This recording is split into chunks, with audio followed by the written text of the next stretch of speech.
प्रिय भक्तगणों, आज हम आपको बांके बिहारी जी की एक बहुत ही सुंदर कथा सुनाने वाले हैं, जो कि एक सच्ची घटना पर आधारित है। अगर आप ठाकुर जी के सच्चे भक्त हैं, तो कथा को पूरा सुने। कथा को आधा अधूरा बिल्कुल भी बीच में ना छोड़ें। कथा को लाइक करके चैनल को सब्सक्राइब अवश्य कर दें और हाँ, पास वाले बेल आइकन का बटन दबाना बिल्कुल भी ना भूलें। बोलिए बांके बिहारी लाल की जय। तो चलिए सुनते हैं बांके बिहारी जी की बहुत ही सुंदर और चमत्कारी कथा। मथुरा के निकट एक गांव में एक छोटी लड़की रहती थी। वृंदावन निकट होने के कारण वहां बहुत से लोग ठाकुर जी के दर्शन करने के लिए जाते थे। जब वह छोटी बच्ची 5 साल की हुई, तो उसके घर वाले बांके बिहारी जी के दर्शन के लिए जा रहे थे। उस समय वाहन बहुत कम होते थे। उनको दर्शन के लिए जाते देख वो छोटी सी लड़की बोली, पिताजी, मुझे भी अपने साथ ठाकुर जी के दर्शन के लिए ले चलो। तो उसके पिताजी ने कहा, बेटा अभी आप बहुत छोटी हो, चल भी नहीं पाओगी। थोड़ी बड़ी हो जाओगी तो मैं तुम्हें साथ ले चलूंगा। कुछ समय बीता। जब वह 7 साल की हुई, तो फिर घर वालों का किसी कारणवश वृंदावन जाना हुआ। तो फिर उस छोटी सी बच्ची ने कहा कि पिताजी, अब की बार तो मुझे अपने साथ ले चलो ना, मुझे ठाकुर जी के दर्शन करने हैं। लेकिन किसी कारणवश वह उसको नहीं ले जा सकी। बच्ची के मन में ठाकुर जी के प्रति बहुत ही प्रेम था। बस वह उनका मन से चिंतन करती रहती थी और दुखी भी होती थी कि ठाकुर जी के दर्शन को नहीं जा सकती। गांव में सभी सहपाठी प्रभु जी के दर्शन कर चुके थे, लेकिन वह बच्ची नहीं कर पाई। जब सब ठाकुर जी के मंदिर का और उसके रूप का वर्णन करते, तो बच्ची के मन में दर्शन की ललक और भी बढ़ जाती। धीरे धीरे समय बीतता गया। कई अवसर आए, उस बालिका को ठाकुर जी के दर्शन नहीं हो पाए। शायद उसके भाग्य में ठाकुर जी के दर्शन नहीं लिखे थे। जब वह 17 साल की हुई, तो उसके पिताजी को उसके विवाह की चिंता हुई। उसका विवाह भी तय हो गया। संयोग कहो या ठाकुर जी के प्रति प्रेम, उसका विवाह वृंदावन के सबसे पास वाले गांव में हो गया। वह लड़की बहुत ही खुश थी। अब तो ठाकुर जी के दर्शन जरूर होंगे। उसने सोचा, अब तो ठाकुर जी के दर्शन जरूर होंगे। जब उसका विवाह संपन्न हुआ, तो वह अपने ससुराल गई। फिर रस्म निभाने के लिए अपने घर वापस आ गई। 1-2 दिन रुकने के बाद जब वह अपने पति के साथ वापस जा रही थी, तो बीच रास्ते यमुना नदी पर उसका पति वहां पर रुक गया और उससे कहा कि तुम थोड़ी देर यहाँ पर बैठो और मैं यमुना जी में स्नान करके आता हूँ। तो अब उस लड़की का सारा ध्यान ठाकुर जी की तरफ चला गया और वह सोचने लगी कि पता नहीं ठाकुर जी के दर्शन कब होंगे।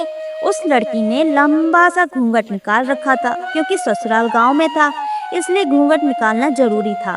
तो वो वहीं पर बैठ गई। फिर वह मनी मन विचार करने लगी कि देखो, ठाकुर जी की कितनी कृपा है।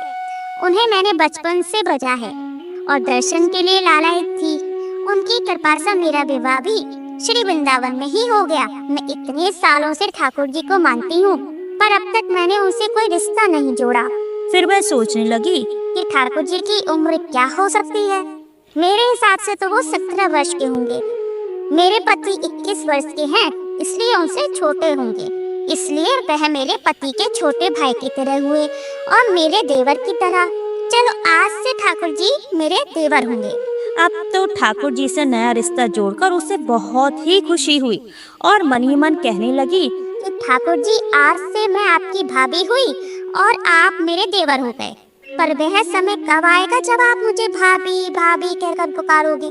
जब वह लड़की ये सोच ही रही थी, तभी एक किशोरावस्था वाला सांवला सा लड़का उधर आया और कहने लगा, भाभी भाभी। लड़की अचानक अपने भाव से बाहर आई हो और सोचने लगी, वृंदावन में मैं तो नहीं हूँ, मैं तो किसी को जानती भी नहीं हूँ, और यह भाभी कहकर कौन बुला रहा है। वह तो नहीं थी, इसलिए उसने घूंघट तो उठाया नहीं, यह सोचते हुए कि गांव के किसी बड़े बुजुर्ग ने देख लिया तो बड़ी ही बदनामी होगी। जब वह बालक बार बार कहता, तो वह उत्तर ना देती। बालक उसके पास आया और कहा, भाभी, अपना चेहरा तो दिखा दो। वह सोचने लगी, अरे यह बालक इतनी जिद कर रहा है। उसने अपने घूंघट को और कस के पकड़ लिया कि कहीं ये घूंघट उठाकर देख ना ले। तो उसने कहा कि भाभी, आपने ये पर्दा क्यों कर रखा है? हम तो आपके देवर हैं। तो उस लड़की ने एक नजर उसे देखा और कहा, नहीं, हम आपको नहीं जानते। तो वह बालक बोला, नहीं नहीं, हम आपको जानते हैं। आप उस गांव की हो ना, बस कुछ ही दूर पर हमारा घर है। अब तो भाभी अपना चेहरा दिखा दो ना। जब कह दिया ना कि हम आपको नहीं जानते, जब इनको पता चल गया तो आपको बहुत मार पड़ेगी। तो वह बालक बोला, कि भाभी आप तो नाराज हो गई हो। देखो हम आपके पास कितनी दूर से आए हैं, आपके प्यारे देवर हैं, और आप हो कि बात ही नहीं करती हो। क्यों आप हमसे मिलना नहीं चाहती थी? यह कहकर उस लड़के ने घूंघट खींच लिया और चेहरा देखकर भाग गया। थोड़ी देर में उसका पति भी आ गया। उसने जब सारी बात अपने पति को बताई तो पति बोला, चिंता मत करो, वृंदावन जाता बड़ा नहीं है। किसी भी गली में अगर लड़का मिल गया तो उसकी हड्डी पसली एक कर दूंगा। फिर कभी भी ऐसा हुआ तो तुम मुझे जहाँ भी दिखे जरूर बता देना। फिर दोनों अपने घर चले गए। कुछ दिन बाद उसकी सासू माँ ने अपने बेटे से कहा कि बेटा, तेरा विवाह हो गया है, अब बहू मायके से भी आ गई है, पर तुम अभी तक बांके बिहारी जी के दर्शन के लिए नहीं गए। कल तुम जाकर बहू को ठाकुर जी के दर्शन करवा कर ले आना। अगले दिन दोनों पति पत्नी ठाकुर जी के दर्शन के लिए मंदिर जाते हैं। तो मंदिर में बहुत ही भीड़ थी। तो उसका पति कहता है कि तुम जाकर आगे महिलाओं के साथ दर्शन कर लो और मैं तब तक आता हूँ। तो वह लड़की आगे जाकर खड़ी हो गई, पर उसने घूंघट फिर भी नहीं उठाया। बहुत देर हो गई। तभी उसका पति पीछे से आकर कहने लगा कि अरे बाबली, ठाकुर जी के सामने खड़ी है, वह घूंघट काहे को निकाल रखा है? घूंघट नहीं हटाओगी तो प्रभु के दर्शन कैसे करोगी? तो उसने अपने पति के कहने पर अपना घूंघट उठाया और बांके बिहारी जी की ओर देखा। तो बांके बिहारी जी की जगह वह बालक मुस्कुराता हुआ दिखा।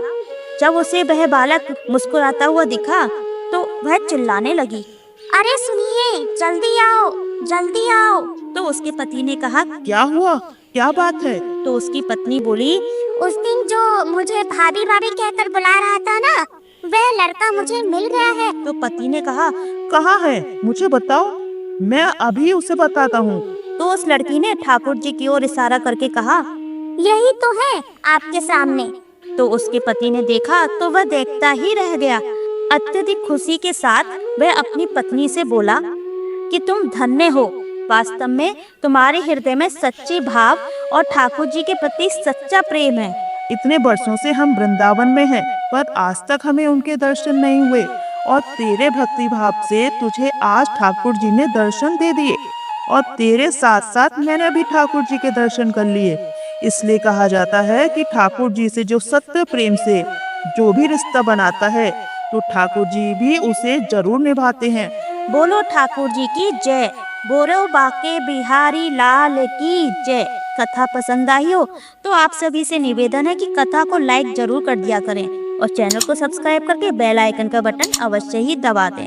कमेंट सेक्शन में बांके बिहारी लाल की जय लिखना बिल्कुल भी ना भूलें। धन्यवाद।